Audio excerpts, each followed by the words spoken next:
2 1เริ่มต้น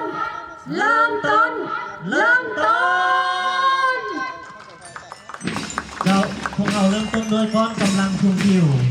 ซึ่งเป็นก้อนกำลังที่รับใจในพิธีเปิดการแข่งขันกีฬารวมมีนักศึกษาสาวน้องซึ่งถือถุงอันหลากหลายสีสันสวยสดงดงามอันบ่งบอกถึงความสามัคคีมิตรภาพระหว่างครูอาจารย์และนักศึกษาเพื่อพร้อมพากันจัดงานกีฬาในครั้งนี้ตามมาด้วยกองดุริยางค์จากน้องนักศึกษาหมอทอสันติภาพรวมมี17น้องแม่นขบวนบรรเลงเพลงนำพาขบวนเดินสวนสนามเพื่ออ้อขับใจในงานต่างๆอยู่ภายในแขวงมาแล้วไล่ครั้ง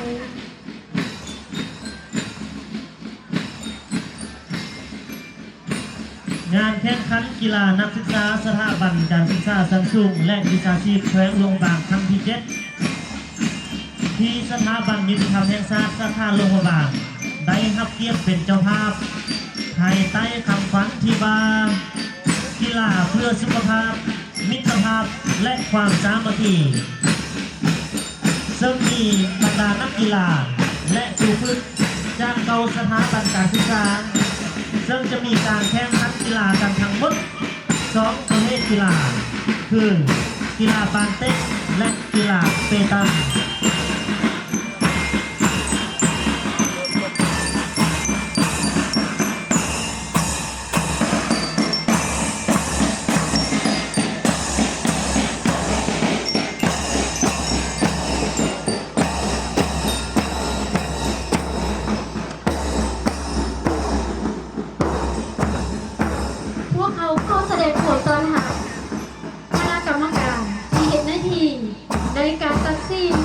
การแข่งขันกีฬาแต่ละประเภท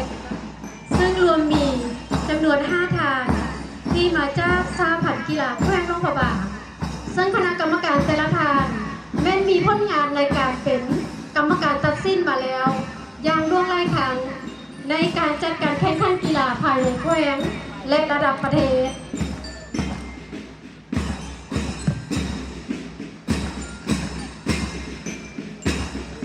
ขอแสดงความต้อนรับคณะนักกีฬาจากวิทยาลัยเทคนิควิทยาชีพหลวงพระบางซึ่งประกอบด้วยนักกีฬาและครูฝึกจำนวน49ท่านวิทยาลัยเทคนิควิทยาชีพหลวงพระบางได้ทำการสร้างตั้งขึ้นนับตั้งแต่ปี 1968 เป็นต้นมาและเคยได้เป็นเจ้าภาพในการจัดงานแข่งขันกีฬานักศึกษาสถาบันการศึกษาชั้นสูงและวิชาชีพครั้งที่ 2ในปี 2014 วิทยาลัยเทคนิควิชาชีพหลวงพระบางภายใต้คำขวัญที่ว่าสร้างและพัฒนาวิทยาลัยให้โดดเด่นเน้นทักษะที่มือยึดถือคุณธรรม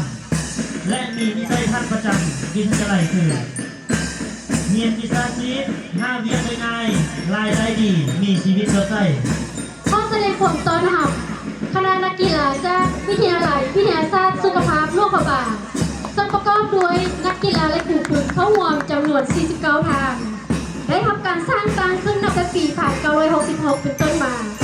และได้เป็นเจ้าภาพในการจัดงานแข่งขันกีฬาครั้งที่1วิสัยทัศน์พัฒนาวิทยาลัยวิทยาศาสตร์สุขภาพหลวงพระบาง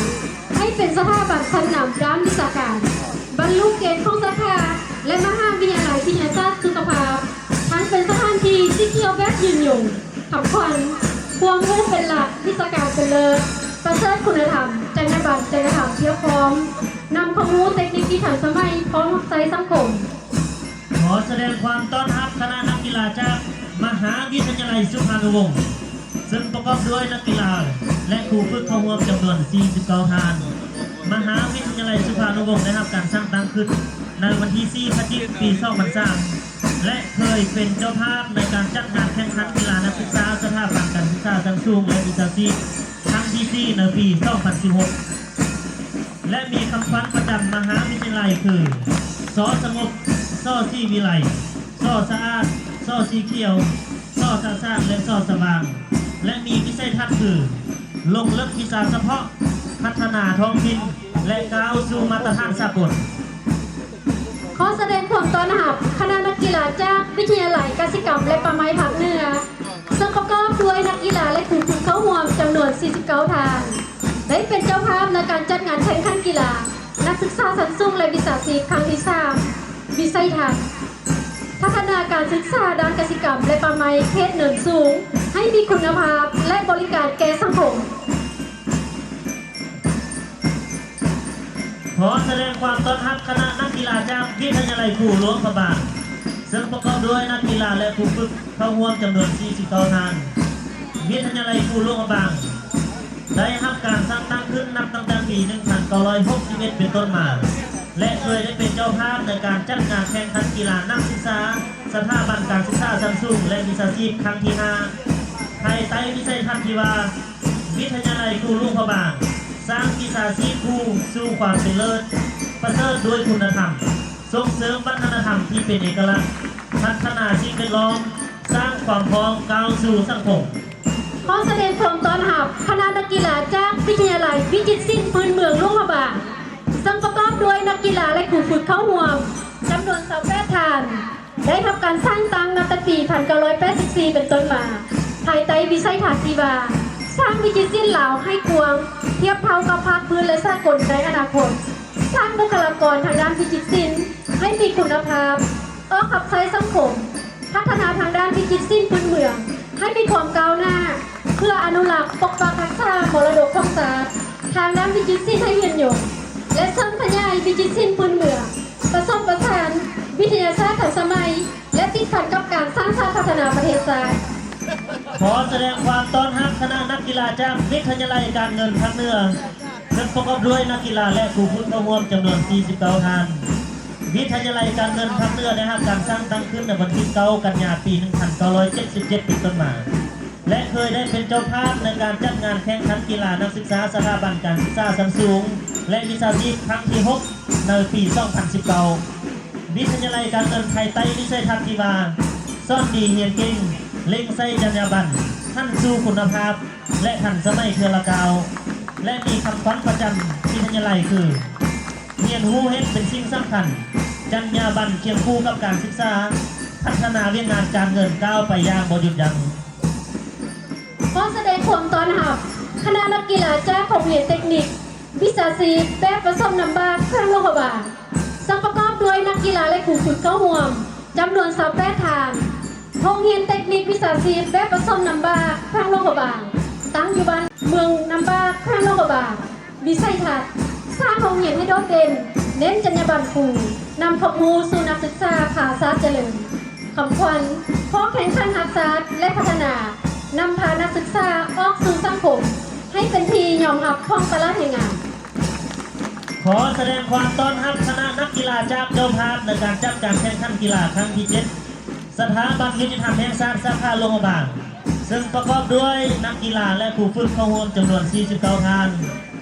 สถาบันยุติธรรมแห่งชาติสาขาหลวงพระบางเป็นสถาบันการศึกษาหนึ่งที่ขึ้นกับกระทรวงยุติธรรมถึงสร้างตั้งขึ้นในวันที่ 9 เมษายน ปี 2004 ภายใต้วิสัยทัศน์ที่ว่าสถาบันยุติธรรมแห่งชาติเป็นศูนย์กลางการศึกษากฎหมายชั้นต่างๆที่เป็นมืออาชีพเป็นสถาบันค้นคว้าวิทยาศาสตร์และสร้างนักวิชาการกฎหมายให้มีคุณภาพทางด้านทฤษฎีและพฤติกรรมตัวจริงมีความเข้มแข็งระดับชาติเทียบเท่าภาคพื้นและสากลและมีคำขวัญที่ว่าสามัคคีมีปัญญาผู้นำพารักษาคุณธรรมกำแนวิชาชีพนักกฎหมาย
สถาบัน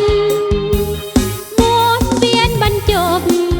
ครบหอบงานแข่งกีฬานักศึกษาวิชาชีพทั่วหน้า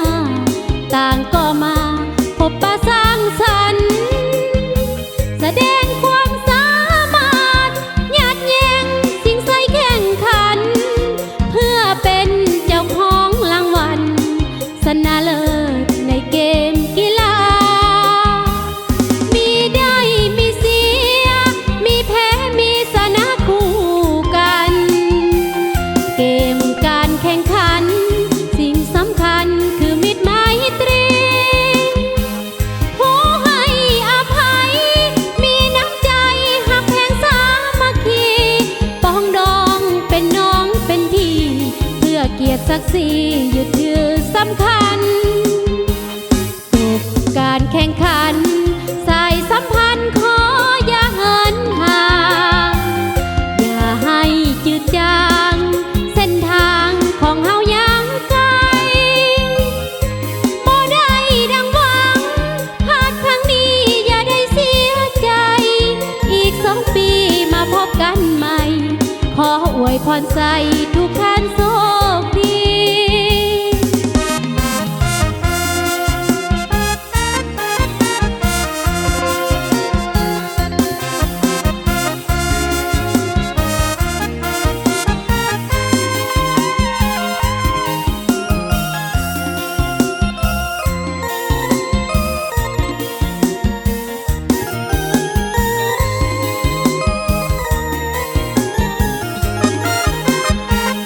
มีได้มีเสี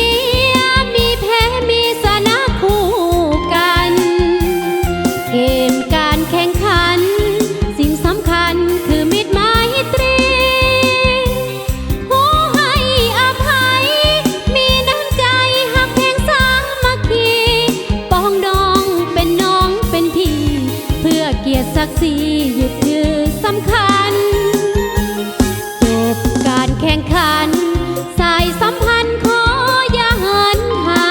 งอย่าให้จืดจางเส้นทางของเฮายังไกลบ่ได้ดังหวังพลาดครั้งนี้อย่าได้เสียใจอีก2 ปีมาพบกันใหม่ขออวยพรใส่ทุกท่านโชคดีอีก2 ปีมาพบกันใหม่ขออวยพรใส่ทุกท่านโชคดี